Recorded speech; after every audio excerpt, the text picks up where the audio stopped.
margin, looking to go for goal. Now, once again, I can't be overcritical of Saka. I can be in this situation, but not all the time say that all the time, you know, take a shot, cross, because sometimes I want him to take a shot because, as I said, that he needs to be playing and competing with players like Salah. And Salah is going to be having a shot there.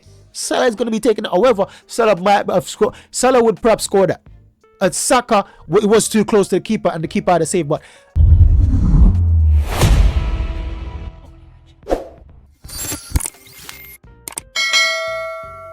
so that draw that we had against Fulham had every Arsenal fan feeling like we took a L. Every Arsenal fan feeling like we took a loss. And there's a reason why. Because Chelsea has passed us out officially. Chelsea's ahead of us. Chelsea's in second. We're officially in third. And Liverpool didn't even play. Liverpool still got a game in hand. And we're still behind. We should have been making up the gap now. We should have been making up the points now, and we fell by the wayside. Now we're going to take a look into this. Is basically a video of good and bad, or good versus bad. We're going to take a look on some things that we done well, and we're going to take a look on some things that we done very bad. Now we're going to start off with this image. This image shows that we're missing Gabriel Magalhaes. This is the first bad that's going on right now. We really miss Gabriel Magalhaes. Now the match that Kiwior played, the last match Kiwior played, he done well. He done brilliantly, but this match, it shows when you play against, I would say, a better, because Man United is a good team, no doubt, but Fulham is like a bogey team. Fulham is a very hard team to beat on their day, and this was a day for Fulham, right? Because when we played, it's like Fulham was very difficult to break down, and also their striker Jimenez is very strong, is very aggressive. Now this is when we miss Gabriel. Now look at this gap. This is a gap that we should have never afforded Jimenez. If this was Gabriel Magalhaes would have been tight on Jimenez. Most of the time when you see Gabriel Magalhaes defend, he defends high up the pitch. He goes on to that player. If it's Haaland, he's onto Haaland. If it's Haaland for Man United, he's onto him. Whoever playing that striking role, Gabriel Magalhaes is always onto, close to that player. So if that player turns him, then William Saliba cleans up. But like Kiwior was in two minds. It was in the two minds whether he should stay on his line, like what you see William Saliba and Thomas Partey right back doing, or he's thinking, should I attack him? And whenever you're in two minds, you're guaranteed to be making mistakes. It's best you go full in. Because I've seen Gabriel done it a few times this season. Go full in, the player turns him, or the player heads on the ball, and then it's a chance. However, at least everyone in the team understands what they're going to do. But when you're indecisive, no one understands. You don't understand what you're doing, and the players around you don't understand what's going to happen. So this was the first mistake we see happen. Now, then it leads to this. Now look at the position right now. There's a few things I want to highlight here. First one, you see, as I said, Kiwior right now is indecisive. Now, seeing Jimenez, you can see Jimenez. First, Jimenez was looking at the Tete, but then he turns around, and I can see it from this position. So Kiwior should be able to see Jimenez's eye. Jimenez is going to turn behind him, making to look the run behind him. Now, this is if you've already lost him by not challenging him for that first challenge, you should have went in direct with that first challenge on him, aggressive, tight, just like what Gabriel Magalhaes done. And if you didn't do that, then you should drop back. You see that line, that box, that blue box is in line with Thomas Partey and William Saliba. Drop back in that box, then there will be no space in there, because if he runs in there, then it's offside. And if he actually beats you and time the run, then William Saliba can clean up. However, indecisive, Jimenez basically took his position in that box. When Jimenez took that position inside that box, it's going to be difficult for him to get back because he's very slow, and it's going to be difficult for William Saliba to cover him because he's in line with William Saliba.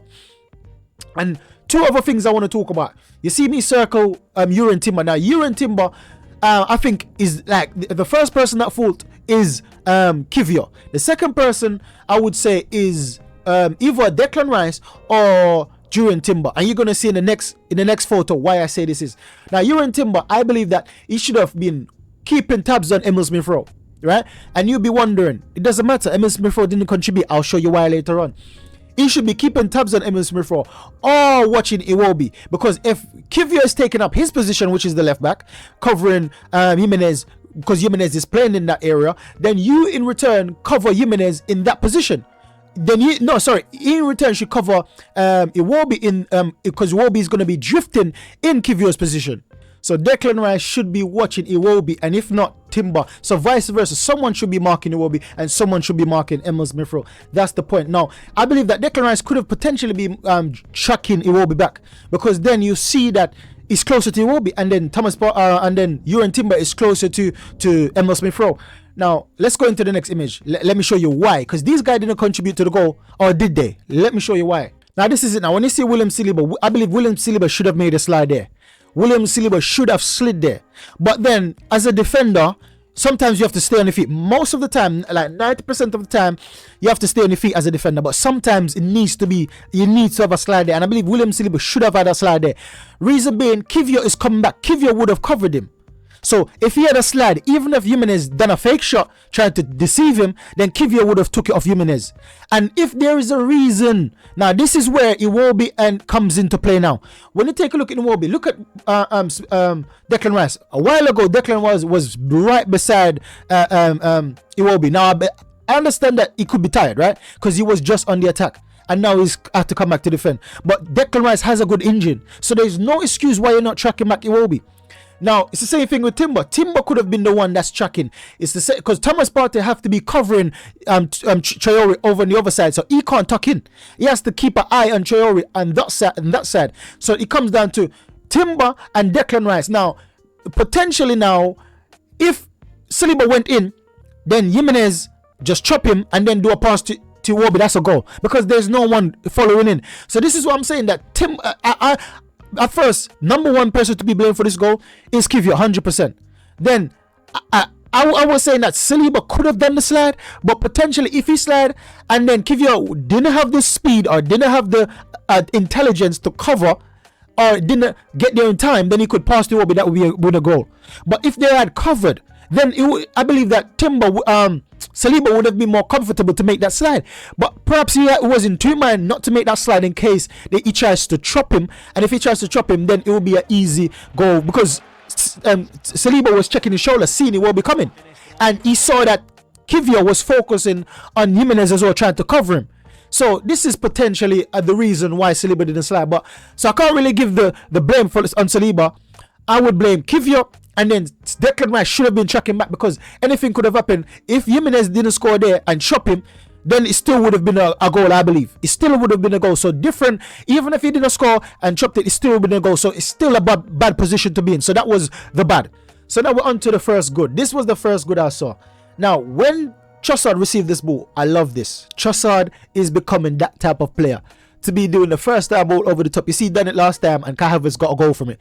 Now, he done a similar thing in this match where you see Declan Rice is running from deep. And this is a theme in this match. Declan Rice kept on running from deep, and that provided an overload, that trick that deceived the defenders, that deceived the backline. Now, look at the two midfielders. They saw Declan Rice running through. They didn't care, because they're thinking he's not going to be there. It's not going to be there, right? He's just looking for space to pass to. But because they're in line, you see, it won't be there. Because they're in line, the three midfielders right there in line, they're thinking that there's no gaps for the pass. But Declan Rice knows where he's trying to get to. And this was very intelligent play by Kai Havertz. Now, this was one of the best play from Kai Havertz. As I said, that this guy, it doesn't do much in terms of goal scoring. He's not the most prolific goal scorer, and I'm going to get onto that later on. He's not the most prolific goal scorer, but these are the situations that he's good in. You see him pulling away Diop now. Diop is following Kai Havertz, because you see the position that he's in right now. Look at the position. He's beside the right back. Diop is closer to the right back than closer to his defensive partner, his defensive centre back partner. And that's because Kai Havertz is pulling him away, because he's coming close, he's coming short to Trossard, creating that space for Declan Rice to run in. And that's a brilliant play by both. Declan Rice seeing that gap and Havertz pulling in. Now, I believe that this is an instruction. I believe that this is a system that that the team has been set up to play. And I'm going to show you why in the later clips. This is a very, very good, if we can adapt this is another dimension to attack. We see that this season we've been scoring a lot of corners, a lot of header from corners, and this could be another way to build up the attack, another way to provide another side or another system in order to score goals, because we need to be scoring lots of goals. In this match, we only score one.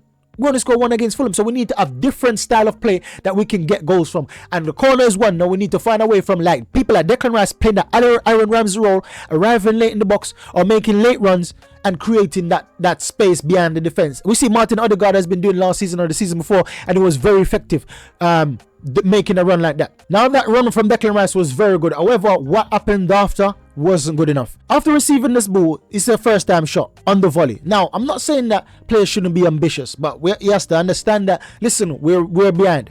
That's on his left foot. It's not on his right. It's not on his preferable foot. So then it comes down to percentage. How much likely am I to be scoring a volley, a high volley coming down, me volleying it low, and the key at an angle, it's not even straight, at an angle to beat the keeper far post? On my weakest foot, how likely am I to score that goal? Now, it didn't miss terribly. It wasn't a terrible shot. It was a very good shot, almost on target. However, at moments like this, brilliant players, world-class players need to be assessing the best role. Now, he should be controlling that. There's one player right there. You're inside the box, having a volley like that, at an angle like that. Yes, you could have scored. That's like a 10% chance to score. That's like a 1 in 10 chance. However, if he had controlled that with his left foot, use his right hand to shield Bassi, keep Bassi from the ball, then he could have curled the ball, bottom corner, or even smash it in the roof of the net near post. Or even smash it, or even go closer to the keeper and have a chip with the left foot. Or even do an outside foot curl, going near post. Or shielding off Bassi enough, creating space, and then cutting the inside, because he's strong enough to shield Bassi off with one hand and cut inside and having a shot on his right. And then if Bassi have to make a challenge, that would have been a penalty. So these are the fine margin in terms of Declan Rice being that world-class player I know he is. Like living up to, and it's not just, as I said, that he's a very good defensive mid, but in the attacking, it needs to improve more in the attacking. Now, I don't want to come down too hard on Declan Rice because I believe he had a superb match. I believe he had a very good match. But in moments like this, these are the fine margin we need to have in order to be winning Premier League trophies, in order to be winning Champions League trophies. These are the fine margins that we need to be doing. Because if you're going to be competing with players in midfield like Jude Bellingham, this chance is going to be a goal. It's either he's going to take it down on his left and score with his left, or he's going to take it down and come in the inside. Declan Rice needs to start doing more now to show how much of a world-class player he is, because I believe he is. But right now, in the attacking side of the game, he's not world-class. But overall, the overall package as a midfielder, I believe he's right at the door. He's right at the door. He's right there. He just needs that little thing to bring him over. But some match he has some world-class performances. But to be a world-class player, you need to be performing at a higher level, attacking. If you're a box-to-box player, you need to be at a higher level in almost every single match, attack and defense. And these are the moments I believe that Declan Rice needs to improve on. Now, as I said, that it's a theme. We saw Declan Rice with the first run. This was the second one. Now, look at this space. Look at the space that Declan Rice created for himself. And it's not just Declan Rice. Trossard played a very good help. Trossard gave a very good help in this one as well. And so did Havertz. Now, look at the position of Havertz. Havertz is playing on the right-hand side. He's in Saka's position right now. And this is what I'm saying, that look out for this play. This is going to be a theme going forward. And by doing this, look who's out there with him. He pulls out Bassi. So because on this side, we see, so this is what I'm saying, that Kai is underrated. It's just his goal scoring. He's underrated as a footballer. It's just his goal scoring. Either he needs to improve, or we just need to get over it and say that we need a goal scoring striker. And I'm going to get to that, as I said. But of course, we need one. And I'm going to show you why, especially why in the next clip. This is it, that Kai drifts over this side, just what same thing he done to the opposite side, the last clip, where Trossard get the space in behind because Diop pull all the way to the right hand side.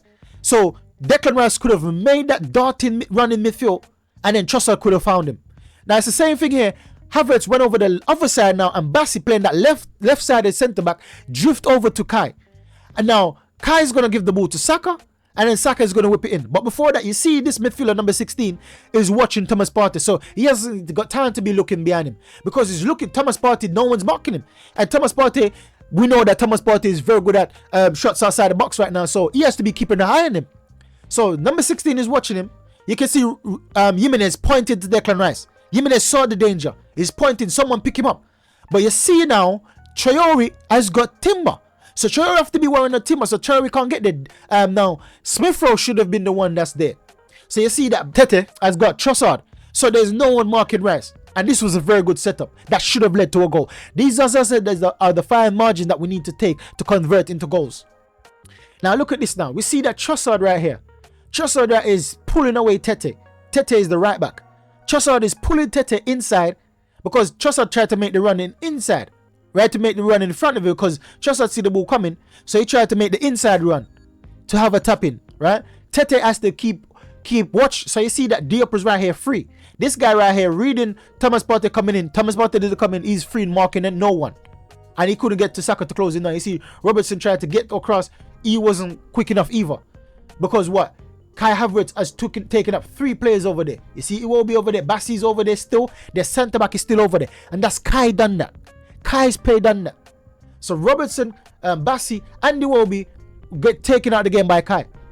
And you see Saka is free, ready to whip it in. So Bassey should have been inside the box here marking one of these guys, marking Trossard, while Tete would have been marking Rice, and then that would have left Traore to be marking Timber. But Kai Havertz is the one that freed up this situation. Once again, brilliant play by Kai. Not being spoken about highly enough in this situation for causing these overloads, for causing these problems. Now, Trossard again, another brilliant play by Trossard, leaving the gaps at the back. And you see Timber in and goal. Declan Rice in and goal. So in this one now, Saka got the ball over, right? Saka done that chip ball, but Saka should have floated it. He should have floated it just a bit. Because here, we see Declan Rice right there. That's a magnificent run from Declan Rice. So Saka, this was a good play in terms of the runs. Declan Rice run from deep. And you see that, look at Traore. Traore now end up marking Declan Rice. And now Timber is free over the other side. So if Saka had just floated, but Saka whipped it in hard. And Declan Rice tried. You can see him stretching. He couldn't get a foot on it. If Saka would have done a nice little float, Declan Rice could have scored himself. He could have left it for Timber, or he could have passed to Trossard and Trossard have a tap in. These are the small fine margins that we need to start capitalize on in order to kill off games, and also to be that team that convert our chances, because we have 12 shots in this match. 12. And only scored 1 goal. That's not good enough. 1 goal for 12 shots. And I believe that we had 4 on target. Yeah, I believe we had 4 on target. That's not good enough. So this is what I'm saying, that small margin like these is what really cost us the match. It's not, we didn't play bad. We didn't play terribly. We didn't. We had a good match. It's just these fine margins. We need to start making better uses of these fine margins. This is a brilliant chance. Went begging. Brilliant chance. We can't be giving up chances like these time after time, because I've showed you about 3 already in this match. We can't be giving up chances after this time after, because we had 60%. Let me show you this stat. So look at this. We had 66.9 possession in the match. 66.9 possession. When you compare to Man United, that was 50-50 and we won. And we had 66.9 and we still couldn't get another goal. Look, we had 12 shots. 12 shots. 4 on target. And then the passes, we had 537 passes completion. 86% field tilt. 64 final third entry. And you're telling me that we only scored 1 goal? These are the fine margins that I'm saying, that everyone can moan about us not winning. But why did we not win? It's not that we were terrible. So I don't like these narratives that people's got, that we were terrible, we were this, we were that. We were not terrible. It's these fine margins that we need to make use of and start converting these chances into goal. Because if we had taken at least one of those chances, then we would have won that match. Now this is another one. When you see this pass coming from Declan Rice, you see Kai Havertz pointing in the area that he wants it. He gets it. And once again, it was one-on-one. One-on-one with the defender. He gets it and he lost it. Now, this is what I'm saying, that if this was a clinical striker, a more aggressive striker, he would be using his right hand to keep Robson, to keep him. Because Robson is weak. He's weak compared to Kai. Use your arms to hold him back. Keep him back. And then now Kai has that on his left foot, curl up top bins. Drive inside the box, because there's no one else. Look, Bassey's there, Diop is there. There's no one else to tackle him. Just keep him with, just touch it inside and bring the ball with you. Keep him from trying to challenge. And if he challenges, that's inside the box, that's a penalty. These are the plays that I believe that Kai needs to improve on. I believe that Declan Rice needs to improve on these qualities as well, because he's the one that's going to be box to box for us, and our box to box player needs to understand these things, needs to, in order for us to progress to the next level. So in a situation like this is why I said that we need a goal scoring striker. Not disrespecting Kai, because Kai plays differently. We need a goal scoring striker, because in a situation like this, Kai is going to stop running. He's going to run inside the box and then stop, while Saka is going to get the ball over the top and fizz it across, no one there to finish. A goal scoring striker, you don't care. You find yourself inside that box because you can see the goal. Goal scoring striker can see the goal from here. But Kai can't, because he's not a goal scoring striker. Not being critical on Kai, because he's a different type of striker. But this is why we need different variation, different type of striker in our team. We need Kai, but we also need a goal scoring striker, because the situation like this, once again, the fine margins. I talk about the fine margins. These are the difference that separate the average team from the world class team. These are the things that separate the title winning team from an average team, a team that's coming fourth or third or second. These are the fine margin. The fine margin is the things that let us down. And I can't really call the fine margin too bad, really, because the fact that you see that pass that Jorginho done, very good. The pass that Saka done, very good. It's just the finishing from Kai. So do I call that a bad? Now this is the other one. Now Saka should have been going, crossing that ball inside the box in the middle, squaring it inside the middle for a tap in. Look at Kai. Kai's just peeping his neck around the corner, waiting for that ball to come in, because he knows he's coming, and then that's a tap in. But Saka, once again, that fine margin, looking to go for goal. Now, once again, I can't be overcritical of Saka. I can be in this situation, but not all the time say that all the time, take a shot, cross, because sometimes I want him to take a shot, because as I said, that he needs to be playing and competing with players like Salah, and Salah is going to be having a shot there. Salah is going to be taking it. However, Salah might have scored. Salah would perhaps score that. And Saka, it was too close to the keeper, and the keeper had a save, but this would be a nice goal for Havertz. Havertz there, way in. And this is what I'm saying, that sometimes I can't criticize Havertz, because sometimes he's in the position, he's not getting the ball. So sometimes he's thinking, should I go, should I not go? And this is the communication. The team needs to have some communication. So Saka and Havertz and Trossard and Martinelli, whoever playing on that left hand side, they have a conversation. Say that, okay, the first 10 minutes, go hit the ball near post. Whenever you're going to cross, hit the ball near post. I'm going to be there. The second 10 minutes, or in the third half, or the last half, the last 15 minutes of the first half, start to go center. I'm going to be in the center, or go back post. I'm going to go back, or cut back. I'm going to be in the center of the box. I'm going to be in the edge of the box. Whenever you get the chance, communication. Because when you communicate, then the opponent won't know what you're doing. But because you've already spoken about it, because you've already practiced all these things, it becomes second nature. And this is how we get the best out of these situations. But once again, wasted chance, fine margins. This is what cost us, fine margins. Now this is the chance that led to our goal. Now you see that Saliba right here, once again with Traore. Now I'm not gonna lie, this play is marked by the coach, right? They put their strongest player to be marking our strongest player, which is Saliba. If it was Gabriel Magalhaes, you know that it would be marking Gabriel Magalhaes, and I know that would have led to a penalty, because Gabriel Magalhaes is so cunning. He knows how to, finesse the ref and finesse the situation to make it be a penalty, just like the header. But it was a penalty, the header, but it was margin, borderline. I know William Saliba is not this crafty. He's not this cunning like Gabriel Magalhaes would have made a big situation out of this. But you see that Traore tried to hold him. In the first half, Traore held him twice. One of the times he fell, the other times he didn't get to the ball. So Traore kept him from the ball 2 times in the first half, Saliba. If it was Magalhaes, I'm telling you, no one could hold Magalhaes. You would have to foul him, and that would be a penalty because he's so aggressive.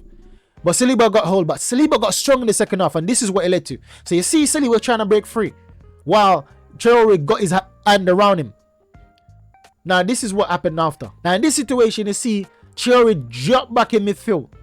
So the ball came to Kai. Now look at this situation now. The ball came back to Kai. We're going to talk about Kai and Trossard after. But let's take a look at the situation between Saliba and Traore. He went back into the defensive line.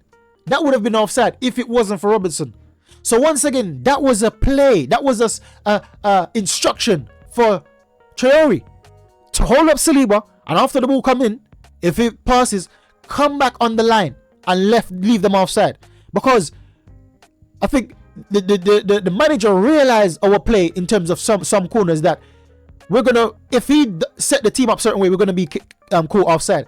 And if it wasn't for this, because if you remember that this goal went to VAR, and it was the leg of Robertson was playing us onside. So this was a good play by Traore. It was unlucky for them, however, very, very lucky for us. Now William Saliba was still in that chance, still in that position to score that goal. Now look at Timber.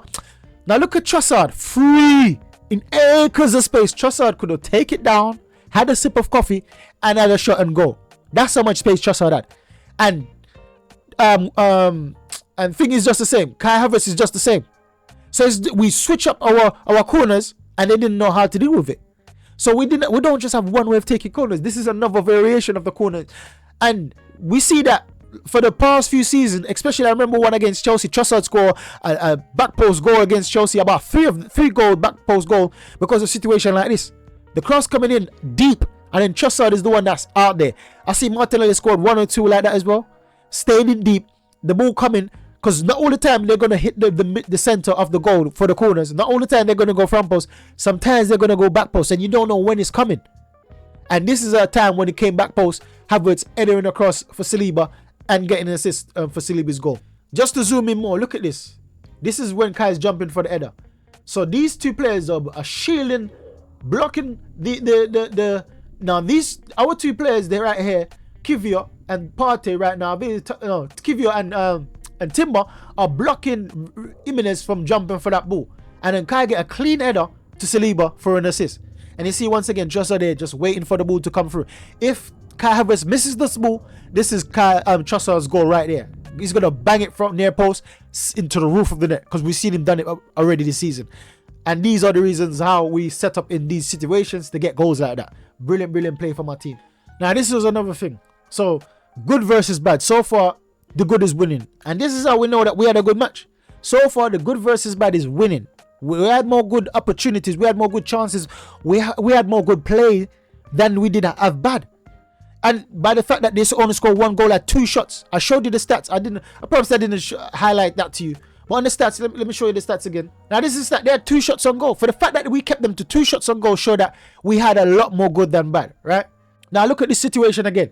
Declan Rice, once again, this is the 3rd run in the box. 3rd run. So this is what I'm saying, that this is an intentional play from Mikel Arteta. This is a new system. This is the Aaron Ramsey role, where Aaron Ramsey used to make some late runs inside the box and get a nice little goal. And this is what Rice is improving to be. And I believe that Moreno does the same thing as well. But Moreno, I think that he can be better than Rice, because I feel like Moreno is a better finisher in terms of headering ability. Right? Moreno is a better finisher of the ball, as well as perhaps striking of the ball as well. So Declan Rice is going to dart inside the box. Now look, no one's watching him. No one's picking him up, because they're not expecting this. So you see that Diop is watching Kai. The right back is watching our winger. And you see Declan Rice is going to dart right in this space, because everyone's going to tuck in, right? When Saka drift over to put the ball in his left foot, everyone's going to drift in and leave Declan Rice this space. We see Iwobi's trying to keep up, but Iwobi is behind. Now this is the effect. When Saka get that ball inside the box, look now. Iwobi still trying to keep up, and you see Declan Rice there. And it's unfortunate that ball just shaved his head. Now, I know that we couldn't do much about that, but I'm talking about the run. That was a magnificent run, so that's another good. This is a new system that we're trying to implement. Kai Havertz sometimes drifting over to the right, pulling the right side centre-back with him, drifting over to the left, pulling the left side centre-back with him. That allows Declan Rice to attack those areas. Sometimes Jurgen Timber's going to attack those areas. Sometimes it's Thomas Partey. But it allows our deeper line midfielders to attack those spaces when we pull out the left-sided centre-back or the right-sided centre-back out of position, which is a brilliant, brilliant play from Arteta. Because I know this has to be Arteta. There has to be Arteta. It's planned. It's too well planned for it not to be the manager. It's too well planned for it not to be coached on the training pitch. So I believe that this is a brilliant thing by the team, and I believe that's Mikel Arteta's game plan. Now this is just a closing stats. We've got Bukayo Saka with the most created chances this season. Cole Palmer, everyone's been talking about Cole Palmer, this player, that player. We've got Bukayo Saka number 1 by 7, leading by 7. Bukayo Saka, no one is talking about this. And another fun fact in closing, Saka, the game stat GA percentage of overall GA separate the stat paddlers. Facts. Saka has 89%. Griezmann is behind by in 80. That's 9% more than the second best player. Yamal, that everyone's been talking about, We look at the amount, 75. Salah, 73. Lewandowski, 60. This is Europe best attackers. Rafinha is there. Palmer is there. Kane is there. Vinicius Jr. No, Mbappe. But look at this. This is what I'm saying, that man. If Saka was playing for any other team, they'll be touting him as the best right winger in the world. Now, not to be disrespecting Salah, but Saka has been performing. It's just that he needs to get more goals. But apart from his goal scoring ability compared to Saka, I believe that Saka, apart from his goal scoring ability compared to Salah, I believe Saka is world class. World class. They're neck to neck. Him and Salah are neck to neck to be the best right wingers in the world. For me, they're neck to neck. Salah is outpacing Saka because he gets some important goals. He gets more goals. That's it. But apart from that, Saka is neck to neck with Salah to be the best right winger in the world. And these are the stats that prove it. So thanks for watching, guys. Make sure you like, subscribe, and share. Hit the bell notification to be notified each and every time I do an upload. Catch you next one. Goodbye.